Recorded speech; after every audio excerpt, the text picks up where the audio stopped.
It's time to talk about animals.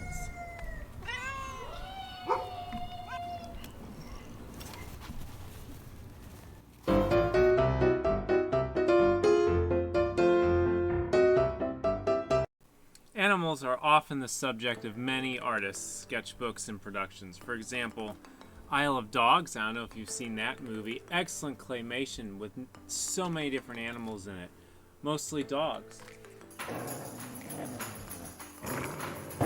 Wait a second. Here's a little dog I made out of model magic. Here's a character based on an animal, Darkwing Duck, maybe you've heard of him, Disney character. Here is a very tiny but well sculpted bison that I got from a zoo, I think in Nashville? I don't know. Animals are great for practicing everything you've learned because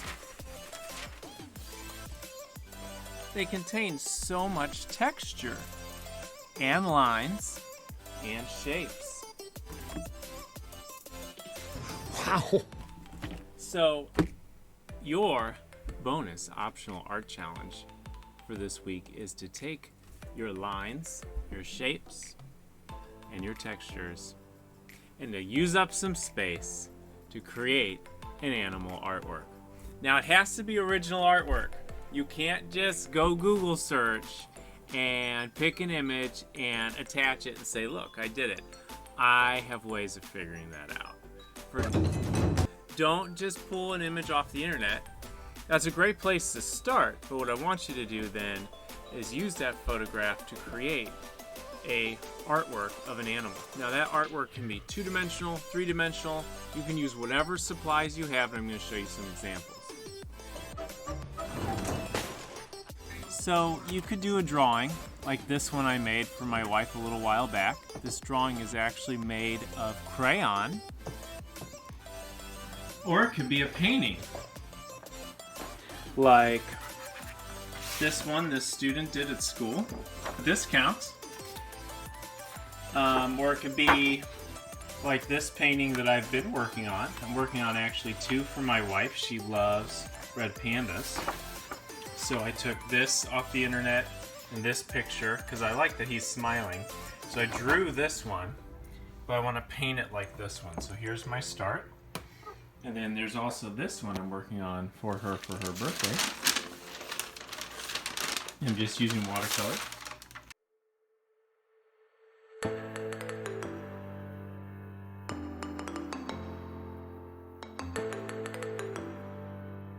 And they don't have to be in color, they can be drawings. Like, for example, this little sketchbook here I take with me every time I go to the zoo. So here are some pen drawings I do looking at live animals or sometimes live people. Here's my dog, so you can draw pets. You can get online and look up pictures, but they can be drawings. They just have to have texture and lines and shapes. So this one doesn't really have texture. This one is starting to get some dragon scales, but it doesn't have great texture. Here's a red panda, a lion sleeping. This one has line and shape. This one has line and shape, but no texture. I need to find a good example of texture. But these are all drawn really fast, which is why there's no great examples. Look here on this alligator. Here's some texture. You can really see the scales and get a sense that this has like a thick reptile skin. Or even here on this turtle, you can see the scales on the fins, on the arms. Or on this one, you can see the feathers and the soft fuzzy feathers here and the feathers like that. Some of you may not know this, but my wife is an excellent artist, so I'm going to let her talk to you about an animal artwork she made using a different type of style than mine. No, now she's being cute. Yeah. Aw, good girl. And this is an animal artwork that my wife made. And this is my wife, Sarah. And she's going to explain how she made it. Okay, so tell us what this is. What kind of artwork is this called? This is collage. And so how did you make this? So I would say minimum you need Mod Podge, or if you don't have Mod Podge, you can use white glue with a little bit of water. You don't want to get it too watery, but you do want to water down your glue a little bit. You could also use a glue stick if you don't have that. I suppose you could probably also use tape, but something this size, you'd be using a lot of tape. You also need some kind of colored paper. On this, I've used a lot of different paper. There's some of this you can see as like cut up old newspaper. There's magazines in here. Some of this translucent paper is tissue paper. You can see up here, this is tissue paper. Some of the sky is just colored, just plain colored paper. How'd you make the tree trunk? This is tissue paper twisted, so it's actually like bumped up. It's like three-dimensional. It looks like a real tree. And I like it a lot. If I were to do another one, I'd probably do more of this because it's really cool. But you want to dip the whole thing in glue, because if you don't, it won't like stay on there very well. So it needs to be like soaked in glue. Yeah, because it's like solid right now. So you dipped it, soaked it, twisted it, and put it on? Does it matter what glue? You probably already said this. Well, for this, I use Mod Podge, but you could also use watered down white glue. Cool. Okay, so I would say my process was, first of all, I drew the lion on here first. I looked online for pictures of lions, and I think I also looked for some kind of like safari background, so I had kind of like the right kind of tree.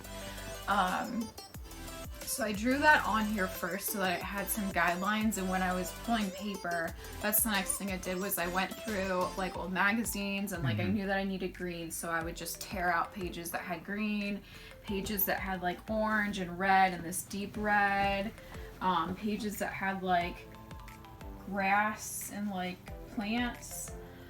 So I pulled all the colors I knew that I was going to need first. And then I tore them into pieces, but I kind of like made a plan so that I knew like with the lion mane, I wanted it to kind of be more angular, like fur.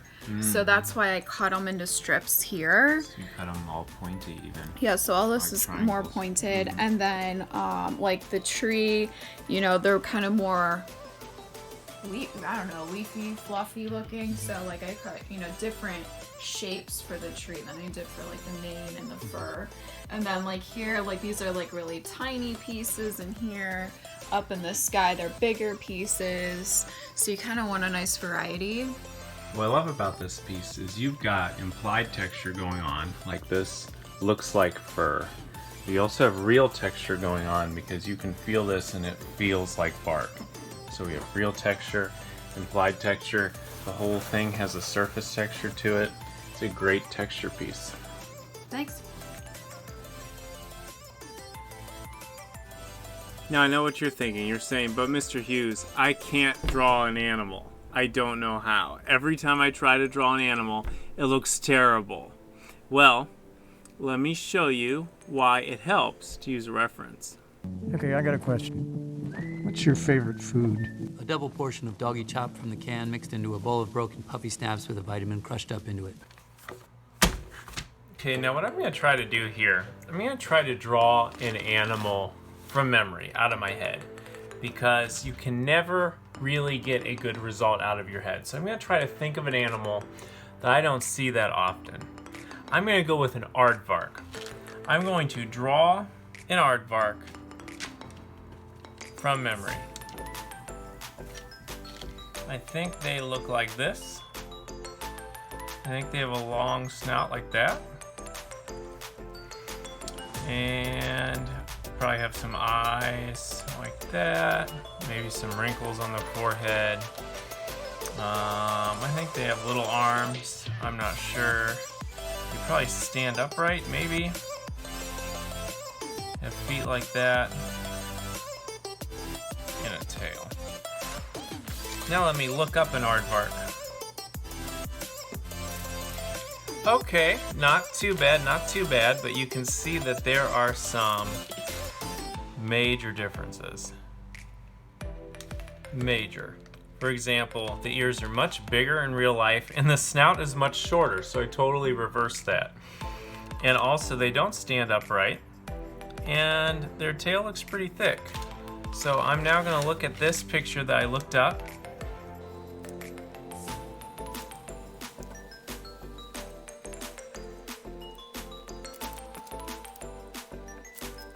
Okay, so they have hooves. They have hooves. Now, a lot of times you might go off the page. That's okay, because the mistake a lot of artists make is they try to shorten it and they try to squish the animal. If you go off the page, you go off the page. But look at this texture now. What I'm seeing here is kind of a furry texture like this. And the secret to drawing texture, ladies and gentlemen, is just to make a lot of repeated little marks that kind of look like what you're looking at. So this is furry, so I'm doing soft marks, I'm not doing jagged marks. There's also some shading, some value here, so I'm just gonna, because I draw with pen, I'm just gonna do some cross hatching.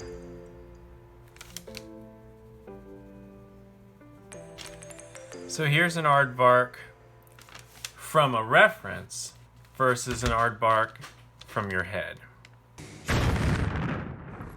Wow. So to get full credit for this assignment, I insist you look up a reference and look at either a photograph or a real animal to create your artwork.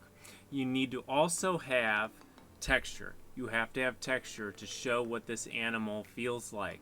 That could be implied texture where you draw it, or real texture where you create it by gluing it. The rest is up to you, but it needs to be an animal that you drew or created from a reference with texture, and to get the maximum amount of points. Maximum effort. I need you to turn this in on Flipgrid. I don't think I can stomach any more of this garbage. Exactly. Same here. Words out of my mouth. And show me what you made. That way I can see you made it. Oh, and show me your reference too. Include that when you turn it in. If you don't show me what you made, if you just send me a photograph and I can tell you made it, you'll get some points. But for maximum points, Maximum effort. I want you to get on the Flipgrid. I want you to tell me what you learned and show me what you made. Get out of here and don't come back.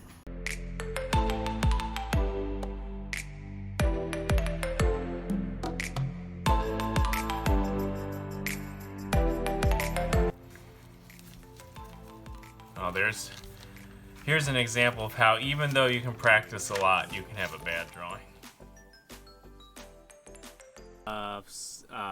Ew.